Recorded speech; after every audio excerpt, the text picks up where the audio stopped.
Hey guys, ಹೇಗಿದ್ದೀರಾ ಎಲ್ಲರೂ? DMV ಅನ್ನೋದು ಒಂದು ಆಫೀಸ್. ಸೊ DMVಗೆ ಹೋಗ್ತಿದ್ದೀನಿ ನಾನು. ಆ್ಯಂಡ್ ಇವತ್ತು ನನ್ನ ಡಾಕ್ಯುಮೆಂಟ್ ವೆರಿಫಿಕೇಷನ್ ಇದೆ. ಆನ್ಲೈನ್ ಎಕ್ಸಾಮ್ ಅಂದರೆ ಅದು ನಮ್ಮ ಚಾಯ್ಸ್. ಇವತ್ತು ಬರಿಬೇಕಂದ್ರೆ ಇವತ್ತು ಬರಿಬೋದು, ಇಲ್ಲಾಂದರೆ ನೆಕ್ಸ್ಟ್ ಡೇ ಯಾವಾಗಾದರೂ. ಬಟ್ ಹೇಗೋ ಹೋಗ್ತಿದ್ದೀನಲ್ಲ, ಬರೆದು ಬಿಡೋಣ ಅಂತ ಅಂದ್ಕೊಂಡೆ. ಏನೂ ಓದ್ಕೊಂಡಿಲ್ಲ, ಸುಮ್ಮನೆ ಹಂಗೆ ಹೋಗಿ ಬರಿತೀನಿ, ನೋಡೋಣ ಹೆಂಗಿರುತ್ತೆ. ಇವತ್ತು ಡಾಕ್ಯುಮೆಂಟ್ಸ್ ಎಲ್ಲ ಚೆಕ್ ಮಾಡ್ತಾರೆ, ಒರಿಜಿನಲ್ ಡಾಕ್ಯುಮೆಂಟ್ಸ್ ತೊಗೊಂಡು ಹೋಗಬೇಕು. ಆ್ಯಂಡ್ ಇದಕ್ಕೆ ಅಪಾಯಿಂಟ್ಮೆಂಟ್ ಕಂಪಲ್ಸರಿ. ನಾವು ಆನ್ಲೈನಲ್ಲಿ ಅಪಾಯಿಂಟ್ಮೆಂಟ್ ಚೆಕ್ ಮಾಡಿ ನಮಗೆ ಯಾವ ಲೊಕೇಶನ್ ಬೇಕು ಅದೆಲ್ಲ ನೋಡಿಕೊಂಡು ಹೋಗಬೇಕು. ಒಂದೊಂದು ಸರಿ ನಮ್ಮ ಊರಿನಲ್ಲಿ ಸಿಕ್ಕಿಲ್ಲ ಅಂದ್ರೂ ಪಕ್ಕದ ಊರಿಗೆ ಹೋಗೋ ಪರಿಸ್ಥಿತಿ ಬರುತ್ತೆ. ಸೊ ಹಾಗಾಗಿ ಮುಂಚೆನೇ ಎಲ್ಲ ಪ್ಲ್ಯಾನ್ ಮಾಡ್ಕೋಬೇಕು. ನನಗೆ ನಮ್ಮೂರಲ್ಲಿ ಸಿಕ್ಕಿಲ್ಲ, ಪಕ್ಕದ ಊರಿನಲ್ಲಿ ಸಿಕ್ಕಿದೆ. ಬಟ್ ಏನಿಲ್ಲ, 1 hour ಜರ್ನಿ ಬಸ್ನಲ್ಲಿ. ಸೊ ದಟ್ಸ್ ಫೈನ್ ಅಂತ ಅಂದ್ಕೊಂಡು ಹೋಗ್ತಿದ್ದೀನಿ. ನಮಗೆ LLR ಬಂದಮೇಲೆ ನಾವು ಒಂದು ಗಾಡಿ ಪ್ರಾಕ್ಟೀಸ್ ಮಾಡೋಕ್ಕಾಗೋದು. ಪ್ರಾಕ್ಟೀಸ್ ಮಾಡೋಕ್ಕೂ ಕೂಡ LLR ಕಂಪಲ್ಸರಿ. ಸೊ ಎಸ್, ಇದು ಪರಿಸ್ಥಿತಿ. ಈಗ LLR ಬಂದಮೇಲೆ ಅದು ಮೇ ಬಿ ಮೇಲ್ಗೆ ಬರುತ್ತೋ ಇಲ್ಲ ಏನು ಜಸ್ಟ್ ಒಂದು ಕಾಪಿ ಕೊಡ್ತಾರೋ ಗೊತ್ತಿಲ್ಲ. ಅದು ಬಂದಮೇಲೆ ನಾನಿನ್ನು ಒಂದು 2-3 ದಿನ ಅಟ್ಲೀಸ್ಟ್ ಪ್ರಾಕ್ಟೀಸ್ ಮಾಡಬೇಕು. ಬಿಕಾಸ್ ಇಂಡಿಯಾದಲ್ಲಿ ಡ್ರೈವಿಂಗ್ ಬರುತ್ತೆ ನನಗೆ. ಇಂಡಿಯಾದು DL ಕೂಡ ಇದೆ, ಬಟ್ USA DL ಇನ್ನೂ ಇಲ್ಲ. ಸೊ ಹುಷಾರಾಗಿರ್ಬೇಕು ನಾನು. LLR ಇಲ್ದಂಗೆ ಓಡಿಸೋದು ಕೂಡ ಕ್ರೈಮೇ ಇಲ್ಲಿ. ಇನ್ ಕೇಸ್ ಸಿಕ್ಕಾಕೊಂಡ್ರೆ ಮಾತ್ರ ಸಿನಿಮಾನೇ. ಎಸ್ ಗಾಯ್ಸ್, ನನ್ನ ಬಸ್ ಬಂತು. ನಾನು ಮತ್ತೆ ಬ್ಲಾಗ್ ಕಂಟಿನ್ಯೂ ಮಾಡ್ತೀನಿ. ಅಲ್ಲಿವರೆಗೂ ಟೇಕ್ ಕೇರ್.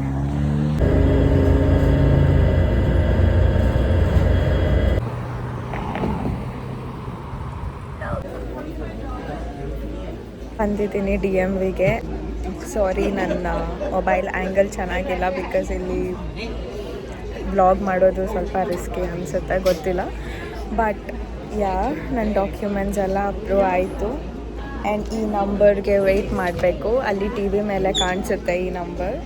ಅಲ್ಲಿ TV ಮೇಲೆ ಆ ನಂಬರ್ ಬಂದು ಅದ್ರ ಪಕ್ಕದಲ್ಲಿ ಮೈ ಗಾಡ್, ಸೊ ವಿಂಡೋ ನಂಬರ್ ಕೂಡ ಇರುತ್ತೆ. ಅದಕ್ಕೋಸ್ಕರ ಕಾಯಬೇಕು. ಆ್ಯಕ್ಚುಲಿ ನಾನು I-20ನ ಮಿಸ್ ಮಾಡ್ಕೊಂಡ್ಬಿಟ್ಟೆ. ಅಂದರೆ ನನಗೆ ಗೊತ್ತಿದ್ದಿಲ್ಲ ತರಬೇಕಿತ್ತು ಅಂತ. ಸೊ ಇಲ್ಲಿಗೆ ಬಂದಮೇಲೆ ಕರೆಕ್ಟ್ ಟೈಮಿಗೆ ಬಂದಿದ್ದೀನಿ. ಅವ್ರು ಅವಾಗ I-20 ಬೇಕು ಅಂತ ಹೇಳ್ತಿದ್ದಾರೆ. ನನಗೆ ಗೊತ್ತೇ ಇರಲಿಲ್ಲ I-20 ಬೇಕಿತ್ತು ಅಂತ. ಮತ್ತೆ ನಡ್ಕೊಂಡು ಹೋಗಿದ್ದೀನಿ. ಎಲ್ಲೋ ಪ್ರಿಂಟೌಟ್ ಕೊಡ್ತಾರೆ, ಅಲ್ಲಿ ತನಕ ನಡ್ಕೊಂಡು ಹೋಗಿದ್ದೀನಿ. ಬರೋಕ್ಕೆ ಲೇಟ್ ಆಗಿಬಿಡ್ತು. ಅರೌಂಡ್ 1/2 hour 40 minutes ಲೇಟ್ ಬಂದಿದ್ದೀನಿ ನಾನು ಅಪಾಯಿಂಟ್ಮೆಂಟ್ ಆದಮೇಲೆ. ಆಮೇಲೆ ಇಲ್ಲಿಗೆ ಬಂದು ಹೇಳಿದೆ. ಥ್ಯಾಂಕ್ ಗಾಡ್ ಇನ್ನೊಬ್ರು ಇದ್ದರು, ಲೇಡಿ. ಫಸ್ಟ್ ಒಬ್ಬರು ಬಾಯ್ ಇದ್ದರು, ಬಟ್ ಅವರು ಸ್ವಲ್ಪ ಸ್ಟ್ರಿಕ್ಟ್ ಅನಿಸಿದ್ರು. ಇನ್ನೊಬ್ಬರು ಲೇಡಿ ಇದ್ದರು. ಅವ್ರಿಗೆ ಹೇಳಿದ್ರೆ ಓಕೆ ಫೈನ್, ನಾನು ನಿನಗೆ ಕರ್ಟಸಿ ಅಪಾಯಿಂಟ್ಮೆಂಟ್ ಕೊಡ್ತಿದ್ದೀನಿ, please don't do this again ಅಂದರು. ಥ್ಯಾಂಕ್ ಯು ಅಂತ ಅಂದು ಬಂದು ಕೂತಿದ್ದೀನಿ. ಅಪ್ಪ,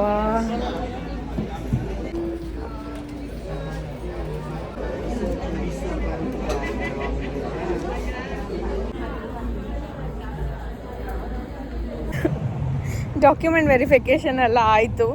ಬಟ್ ಎಕ್ಸಾಮ್ ಬರಿಬೇಕಿತ್ತು. ಆ್ಯಂಡ್ ಹೋದೆ. ಫಸ್ಟ್ ಅಟೆಂಪ್ಟ್ ಫೇಲ್ ಆಯಿತು. ಏನು ಸರಿಗೆ ಓದ್ಕೊಂಡಿಲ್ಲ, ಫೇಲ್ ಆಯ್ತು. ಅವರು ಇನ್ನು 2 ಚಾನ್ಸಸ್ ಇದೆ ಅಂತ ಅಂದರು. ಸೊ ಕಾನ್ಫಿಡೆಂಟ್ ಇರಲಿಲ್ಲ ನನಗೆ. ಹಾಗಾಗಿ ನಾನು ಇಲ್ಲ ಬೇರೆ ದಿನ ಬರ್ತೀನಿ ಅಂತ ಹೇಳಿದೆ. ಇವತ್ತು ಹೋಗಿ ಓದ್ಕೊಂಡು ನಾಳೆ ಬರೋಣ. ಆ್ಯಂಡ್ ಇದೇ ಸೆಂಟರ್ಗೆ ಬರಬೇಕು. ಸೊ ಏನಿಲ್ಲ, 1 hour ಜರ್ನಿ, ಅಷ್ಟೊಂದು ದೂರನೂ ಏನಿಲ್ಲ, ಬೇಗನೆ ಬಂದುಬಿಡ್ತೀನಿ. ಸೊ ಇನ್ನು 2 ಅಟೆಂಪ್ಟ್ ಇದೆ. ಇಲ್ಲಾಂದರೆ ಮತ್ತೆ ವೆರಿಫಿಕೇಷನ್ ಎಲ್ಲ ಫಸ್ಟಿಂದ ಮಾಡಬೇಕು ನಾನು. ಸೊ ಪಾಸ್ ಆಗಲೇಬೇಕು ಅಟ್ ಎನಿ ಕಾಸ್ಟ್. ನಾನು ಇವತ್ತಿಗಿಷ್ಟೇ. ನಾಳೆ ಮತ್ತೆ ಬ್ಲಾಗ್ ಕಂಟಿನ್ಯೂ ಮಾಡ್ತೀನಿ. ಅಲ್ಲಿವರೆಗೂ ಟೇಕ್ ಕೇರ್. ಹೇ ಗಾಯ್ಸ್, ಇವತ್ತು ಮತ್ತೆ ಹೋಗ್ತಿದ್ದೀನಿ DMVಗೆ ನನ್ನ ಎಕ್ಸಾಮ್ ಕೊಡೋಕ್ಕೆ. ಯಾಕಂದರೆ ನೆನ್ನೆ ಕ್ವಾಲಿಫೈ ಆಗಲಿಲ್ಲ. ಆ್ಯಂಡ್ ಇವತ್ತು ಹೋಗ್ತಿದ್ದೀನಿ. So wish me luck. ಭಯ ಆಗ್ತಿದೆ, ಬಟ್ ಈ ಟೈಮ್ ನಾನು ಕ್ವಾಲಿಫೈ ಆಗಲೇಬೇಕು, ಇಲ್ಲಾಂದರೆ ಕಷ್ಟ ಆಗಿಬಿಡುತ್ತೆ ನನಗೆ.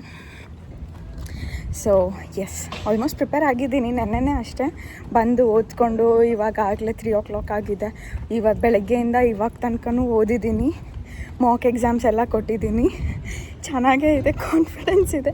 ಬಟ್ ನನಗೆ ಜಾಸ್ತಿ ಟೈಮ್ ಇಲ್ಲ. ಬೇಗ ಇದನ್ನೆಲ್ಲ ಮುಗಿಸ್ಕೊಂಡು ಬಿಡೋಣ ಅಂತ ನಾನು ಸ್ವಲ್ಪ ಅವಸರ ಮಾಡ್ತಿದ್ದೀನಿ. ಮುಗಿಸ್ಕೊಂಡು ಬಿಡೋಣ, ಸಾಕಾಯಿತು. ಈ ಲೈಸೆನ್ಸ್ ಅದು ಇದು ಎಲ್ಲ ತಲೆನೋವು ನನಗೆ. ಬೇಗ ಮುಗಿಸ್ಕೊಂಡು ಬಿಡ್ಬೇಕು. ಇದಾದಮೇಲೆ LLR ಬಂದಮೇಲೆ ಇನ್ನು ನೀಟಾಗಿ ಡ್ರೈವಿಂಗ್ ಅಂದರೆ US ರೂಲ್ಸ್ ಪ್ರಕಾರ ಡ್ರೈವಿಂಗ್ ಎಲ್ಲ ಕಲಿತು ಇನ್ನು ಬಿಹೈಂಡ್ ದ ವೀಲ್ಸ್ ಟೆಸ್ಟ್ ಅಂತ ಇರುತ್ತೆ. ಬಿಹೈಂಡ್ ದ ವೀಲ್ಸ್ ಅಂದರೆ ಸೊ ಅದು ಫುಲ್ ಪ್ರಾಕ್ಟಿಕಲ್ ಟೆಸ್ಟ್. ಅದು ನಮ್ಮ ಜೊತೆ ಒಬ್ಬರು ಎಕ್ಸಾಮಿನರ್ ಇರ್ತಾರೆ, DMV ಆಫೀಸರ್ ಒಬ್ಬರು ಇರ್ತಾರೆ. ಸೊ ಅವ್ರ ಜೊತೆ ಕೂತ್ಕೊಂಡು ಡ್ರೈವಿಂಗ್ ಮಾಡಬೇಕು, ಅವ್ರು ಹೇಳ್ದಂಗೆಲ್ಲ ಕೇಳಬೇಕು. ಆ್ಯಂಡ್ ದೆನ್ ಅವರು ಪಾಯಿಂಟ್ಸ್ ಬರ್ಕೊತಾರೆ, ಲೈಕ್ ಎಷ್ಟು ಮಿಸ್ಟೇಕ್ಸ್ ಮಾಡಿದ್ದೀವಿ ಏನು, ಆ್ಯಂಡ್ ಲೈಕ್ ಗ್ರೇಡ್ ಮಾಡ್ತಾರೆ ಎಲ್ಲದನ್ನೂ. ಸೊ ಎಸ್, ಅದೆಲ್ಲ ಅಪ್ರೂವ್ ಆಯ್ತು ಅಂದರೆ ನಮ್ಮ ಲೈಸೆನ್ಸ್ ಕನ್ಫರ್ಮ್ ಅಷ್ಟೇ. ಸೊ ಇದೆಲ್ಲ process. Yes, hope so everything goes well, ಎಲ್ಲ ಚೆನ್ನಾಗಾಗುತ್ತೆ. Yes, see you guys. And guys, ನಾನು ಇಲ್ಲಿಂದ ರೂಲ್ಸ್ ಬಗ್ಗೆ ಹೇಳಬೇಕಂತಿದ್ದೆ.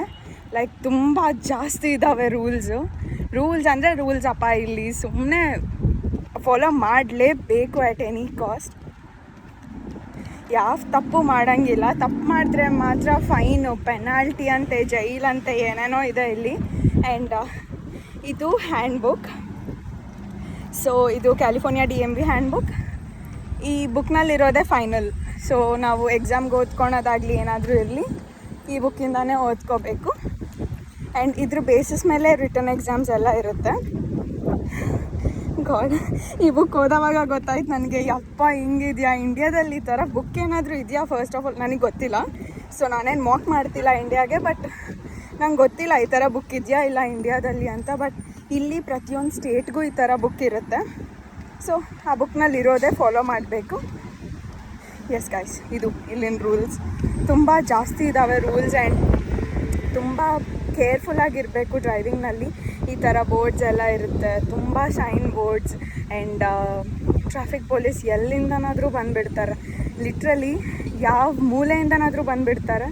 ತುಂಬ ಹುಷಾರಾಗಿರ್ಬೇಕು ಇಲ್ಲಿ. ಹೇ ಗಾಯ್ಸ್, ಸೊ ನಾನು LLR ಅಪ್ರೂವ್ ಆಯಿತು. ಮೈ ಗಾಡ್, ಎಷ್ಟು ಚೆನ್ನಾಗಿತ್ತು. ಐ ಮೀನ್ ಲೈಕ್ ತುಂಬ ಸಿಂಪಲ್ಲಾಗಿ ಈಸಿ ಕ್ವೆಶನ್ಸ್, ಏನೋ 20 ಕ್ವೆಶನ್ಸ್ ಬಂದಿತ್ತು. 20ನಲ್ಲಿ 1 ರಾಂಗ್ ಆಯ್ತು ಅಷ್ಟೇ, ಅದು ಬಿಟ್ಟೆಲ್ಲ ಕರೆಕ್ಟ್. ಆ್ಯಂಡ್ ಇಷ್ಟೇ, ಥ್ಯಾಂಕ್ ಗಾಡ್. ಈಗ ನಾನು ಪ್ರಾಕ್ಟೀಸ್ ಮಾಡ್ಬೋದು, ಆರಾಮ್ಸೆ ಪ್ರಾಕ್ಟೀಸ್ ಮಾಡಿ ನೆಕ್ಸ್ಟ್ ನಾನು ಬಿಹೈಂಡ್ ದ ವೀಲ್ಸ್ ಟೆಸ್ಟ್ ಅಂದರೆ ಲೈಕ್ ಒರಿಜಿನಲ್ DLಗೆ ನಾನು ಅಪ್ಲೈ ಮಾಡ್ಬೋದು. This is the case. And yes guys, the thing is, ನಾನೇನೋ ಹೇಳಬೇಕಿತ್ತು. ಏನಂದರೆ ಫಸ್ಟ್ ಟೈಮ್ ಮ್ಯಾನೇಜ್ಮೆಂಟ್ ತುಂಬ ಇಂಪಾರ್ಟೆಂಟ್. ನಾನು ನೆನ್ನೆ ಕರೆಕ್ಟ್ ಟೈಮ್ಗೆ ಹೋದೆ, ಬಟ್ ಅಲ್ಲಿಗೆ ಹೋದ್ಮೇಲೆ ಗೊತ್ತಾಯಿತು ಈ ಡಾಕ್ಯುಮೆಂಟ್ ಬೇಕಿತ್ತು ಅಂತ. ಸೊ ಮೇಕ್ ಶ್ಯೂರ್ ಎಲ್ಲ ಡಾಕ್ಯುಮೆಂಟ್ಸ್ ಇದ್ದಾವೆ. ಒಂದೊಂದು ಸಾರಿ ಅವ್ರು ಮೆನ್ಷನ್ ಕೂಡ ಮಾಡಿರಲ್ಲ ಈ ಡಾಕ್ಯುಮೆಂಟ್ ಬೇಕು ಅಂತ. So please talk to your friends, ಅವ್ರು ಆಗಲೇ DL ಬಂದಿರೋರಿಗೆ, ಇಲ್ಲ ಜಸ್ಟ್ ರೀಸೆಂಟಾಗಿ ಎಕ್ಸಾಮ್ ಕೊಟ್ಟಿರೋರಿಗೆ, ಏನಾದರೂ ಇರಲಿ ವಿತೌಟ್ ಹೆಸಿಟೇಷನ್ ಸುಮ್ಮನೆ ಕೇಳಬೇಕು. ಸೊ ನಾನು ಇಗ್ನೋರ್ ಮಾಡಿಬಿಟ್ಟೆ. ನನ್ನ ರೂಮ್ಮೇಟ್ಸ್ಗೆ DL ಎಲ್ಲ ಇದೆ, ಫ್ರೆಂಡ್ಸ್ಗೆಲ್ಲ ಇದೆ. ಸೊ ನಾನು ಅವ್ರಿಗೆ ಕೇಳಲಿಲ್ದಂಗೆ ಲೈಕ್ ಡಾಕ್ಯುಮೆಂಟ್ಸ್ ಎಲ್ಲ ಕರೆಕ್ಟ್ ಇದೆ ಬಿಡು ಅಂತ ಅಂದ್ಕೊಂಡು ಹೋಗಿಬಿಟ್ಟೆ. ಬಟ್ ಹಿಂಗಾಯಿತು. ಸೊ ತುಂಬ ಹುಷಾರಾಗಿ ಟೈಮೆಲ್ಲ ಮ್ಯಾನೇಜ್ ಮಾಡಬೇಕು. ಇಲ್ಲಿ ವಿಚಿತ್ರ ಇರುತ್ತೆ, ಒಂದೊಂದು ಸಾರಿ ರೂಲ್ಸ್ ಸಡನ್ನಾಗಿ ಚೇಂಜ್ ಆಗಿರುತ್ತೆ. ಆ್ಯಂಡ್ ಇನ್ನೂ DMV ವೆಬ್ಸೈಟ್ ಕೂಡ ಇವ್ರು ಅಪ್ಡೇಟ್ ಮಾಡೇ ಇಲ್ಲ. ಈಗ ನೋಡಿದರೆ DMV ವೆಬ್ಸೈಟ್ನಲ್ಲಿ ಏನು ರೂಲ್ಸ್ ಇದೆ ಅಲ್ಲ, ಅದನ್ನಿಲ್ಲಿ ಫಾಲೋ ಮಾಡ್ತಿಲ್ಲ ಅವರು.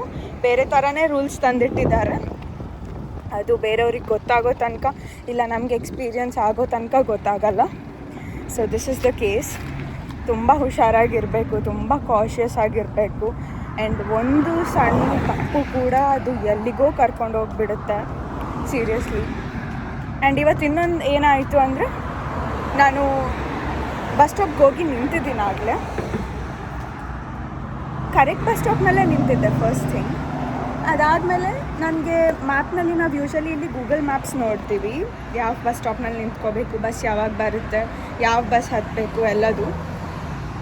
ಸೊ ನಾನು ಕರೆಕ್ಟ್ ಸ್ಟಾಪ್ಗೆ ಕರೆಕ್ಟ್ ಟೈಮ್ಗೆ ಎಲ್ಲ ನಿಂತಿದ್ದೀನಿ. ಅದಾದಮೇಲೆ ಬೇರೆ ಬಸ್ ಸ್ಟಾಪ್ ತೋರಿಸ್ತು. ಸೊ ನಮಗೆ ಇಲ್ಲೊಂದು ಬಸ್ ಸ್ಟಾಪ್ ಇದೆ, ಈ ನಂಬರ್ಗೆ ಈ ಬಸ್ ಸ್ಟಾಪ್ ಅಂತ. ಆ್ಯಂಡ್ ಅದೇ ಸೇಮ್ ನಂಬರ್ ಆಪೋಸಿಟ್ ಡೈರೆಕ್ಷನ್ನಲ್ಲಿ ಹೋಗೋದು ಇನ್ನೊಂದು ಬಸ್ ಸ್ಟಾಪ್. ಲೈಕ್ ಈ ಥರ ಡಯಾಗ್ನಲ್ ಇಲ್ಲ ಆಪೋಸಿಟ್ ಏನೋ ಈ ಥರ ಇರುತ್ತೆ ಆಪೋಸಿಟ್ ರೋಡ್ನಲ್ಲಿ. ಸೊ ನಾನು ಕರೆಕ್ಟಾಗೇ ನಿಂತಿದ್ದೀನಿ, ಅದು ಆಮೇಲೆ ಆ ಕಡೆ ತೋರಿಸ್ತು. ನಾನು ಅಯ್ಯೋ ರಾಂಗ್ ಕಡೆ ನಿಂತಿದ್ದೀನಿ ಅಂತಂದು ಅಲ್ಲಿಗೆ ಹೋಗಿ ನಿಂತ್ಕೊಂಡೆ. ಅಲ್ಲಿಗೆ ಹೋಗಿ ನಿಂತ್ಕೊಂಡ್ಮೇಲೆ ಈ ಕಡೆ ನಾನು ಫಸ್ಟ್ ಇದ್ದ ಕಡೆನೇ ತೋರಿಸ್ತು. ಝೂಮ್ ಮಾಡಿ ನೋಡ್ತಿದ್ದೀನಿ, ನೋಡೋ ಅಷ್ಟೊತ್ತಿಗೆ ಬಸ್ ಬಂದುಬಿಡ್ತು, ಬೇರೆಯವ್ರನ್ನ ಕರ್ಕೊಂಡು ಹೋಗೇ ಬಿಡ್ತು. ಬಸ್ ಮಿಸ್ ಆಯಿತು. ಸೊ ನೆಕ್ಸ್ಟ್ ಬಸ್ ಇರೋದು 1 hour ಆದಮೇಲೆ. 1 hour ಕಾಯ್ಬೇಕು ನಾನು. ಸೊ ನನಗೆ ಆಗಲ್ಲ ಅಂತಂದೇಳಿ ನಾನು ಲಿಫ್ಟ್ ಮತ್ತು ಊಬರ್ 2 ಚೆಕ್ ಮಾಡಿದೆ. ಲಿಫ್ಟ್ ಸ್ವಲ್ಪ ಚೀಪ್ ಇತ್ತು, ಲಿಫ್ಟ್ನಲ್ಲಿ ಬಂದೆ. $10 ಹೋಯಿತು. ಇಲ್ಲಿ ಎಷ್ಟು ಮೈಂಡ್ ಉಪಯೋಗಿಸ್ಬೇಕು ಆ್ಯಂಡ್ ಎಷ್ಟು ಕಾಷಿಯಸ್ ಆಗಿ ನಾವು ಆಪ್ಷನ್ಸ್ ಚೂಸ್ ಮಾಡಬೇಕು. ನನಗೆ 1 hour ಇಂಪಾರ್ಟೆಂಟಾ ಇಲ್ಲ $10 ಇಂಪಾರ್ಟೆಂಟಾ? ನನಗೆ 1 hour ಇಂಪಾರ್ಟೆಂಟ್ ಆಗಿತ್ತು, ಯಾಕಂದರೆ ಇಲ್ಲಿ 4:30 ಆದಮೇಲೆ ಎಕ್ಸಾಮ್ಸ್ ತೊಗೊಳಲ್ಲ. ನನಗಾಗಲೇ 3:30 ಆಗಕ್ಕೆ ಬಂದಿತ್ತು. ಸೊ ನಾನು 1 hour ವೆಯ್ಟ್ ಮಾಡಿದ್ರೆ 4:30 ಆಗುತ್ತೆ, ಆಗಲ್ಲ ನನಗೆ ಬರೋಕ್ಕೆ ಅಂತಂದೇಳಿ ನಾನು ಲಿಫ್ಟೇ ತೊಗೊಂಡು ಬಂದುಬಿಟ್ಟೆ. ಹೋಗಲಿ $10 ಹೋದರೆ ಹೋಗಲಿ, ಬಟ್ ನಾನು ಪಾಸ್ ಆಗಲೇಬೇಕು ಇವತ್ತಂತ ತಲೆಯಲ್ಲಿತ್ತು. ನೋಡು, $10 ಕೊಡ್ತಿದ್ಯಾ ಅಂದರೆ ಪಾಸ್ ಆಗಲೇಬೇಕು, ಇಲ್ಲಾಂದರೆ ಹೋಗೋದು ವೇಸ್ಟ್ ಆಗುತ್ತೆ ಅಂತ ಅಂದ್ಕೊಂಡು ನೀಟಾಗಿ ಆನ್ಸರ್ ಮಾಡಿದೆ. ನನಗಿಂತ ಮುಂಚೆ ಬಂದಿರೋರು ಇನ್ನೂ ಎಕ್ಸಾಮ್ ಬರೀತಿದ್ರು, ಬಟ್ ನಾನು ಬೇಗ ಮುಗಿಸ್ಬಿಟ್ಟೆ, ಕ್ಲಿಯರ್ ಆಗಿಬಿಟ್ಟು. Thank god. ಈಗ ನೀಟಾಗಿ ಪ್ರಾಕ್ಟೀಸ್ ಮಾಡಬೇಕು ನಾನು. ಆ್ಯಂಡ್ ಇಲ್ಲಿ ರೂಲ್ಸ್ ತುಂಬ ಇದ್ದಾವೆ. ಸೊ ಬಿಹೈಂಡ್ ದ ವೀಲ್ಸ್ ಟೆಸ್ಟಿಗೆ ಕೂಡ ತುಂಬ ರೂಲ್ಸ್ ಇದೆ, ಅದನ್ನು ನಾನು ಆಮೇಲೆ ಹೇಳ್ತೀನಿ ಅವಾಗ ಕೊಡೋವಾಗ. ಆ್ಯಂಡ್ ಎಸ್ ಗೈಸ್, ಇವತ್ತಿಗಿಷ್ಟೇ. Take care, have fun, happy ಆಗಿರಿ. ಲೈಫ್ನಲ್ಲಿ ಏನು ಅಷ್ಟು ಚಿಂತೆ ಮಾಡೋದೇನೂ ಇಲ್ಲ, ಇರುತ್ತೆ, ಬಟ್ ಅದು ಅಷ್ಟು ವರ್ತ್ ಅಂದರೆ ಚಿಂತೆ ಮಾಡಿ, ಇಲ್ಲಾಂದರೆ ಚಿಲ್. ನಾನು ಮುಂಚೆ ಎಲ್ಲ ಹಂಗೆ ಇದ್ದೆ, ಎಲ್ಲದಕ್ಕೂ ಓವರ್ ಥಿಂಕ್ ಮಾಡಿಕೊಂಡು ಎಲ್ಲದಕ್ಕೂ ಆ್ಯಂಕ್ಷಸ್ ಪಟ್ಕೊಂಡು ಹತ್ಕೊಂಡು. ಬಟ್ ಇವಾಗ ಅಷ್ಟೆಲ್ಲ ಸೀನ್ ಇಲ್ಲ, ಸುಮ್ಮನೆ ನಕ್ಕೊಂಡು ಆರಾಮಾಗಿರ್ತೀನಿ ನನ್ನ ಪಾಡಿಗೆ. ನಾನು ಯಾರು ನನ್ನ ತಂಟೆಗೆ ಬರದೇ ಇದ್ದರೆ ಸಾಕು, ಯಾರು ನನ್ನ ಹತ್ರ ಬರಬಾರ್ದು, ನಾನು ಅವ್ರ ಹತ್ರ ಹೋದಾಗ ಚೆಂದ ರೆಸ್ಪಾಂಡ್ ಮಾಡು, ಇಷ್ಟೇ ನನ್ನ ಆಸೆ. So yes guys, be happy, take care, ಚೆಂದ ಊಟ ಮಾಡಿ, ಎಕ್ಸಸೈಸ್ ಮಾಡಿ. ನಾನಂತೂ ಜಿಮ್ಗೆ ಹೋಗೋದೇ ಬಿಟ್ಬಿಟ್ಟಿದ್ದೀನಿ, ನನ್ನಿಂದ ಏನೂ ಕಲಿಬೇಡ್ರಿ. But yeah, take care, bye. Hey guys, so ಇದು ನನ್ನ LLR, ಜಸ್ಟ್ ಒಂದು ಪೇಪರ್ ಥರನೇ, ಇನ್ಸ್ಟ್ರಕ್ಷನಲ್ ಪರ್ಮಿಟ್ ಇದು.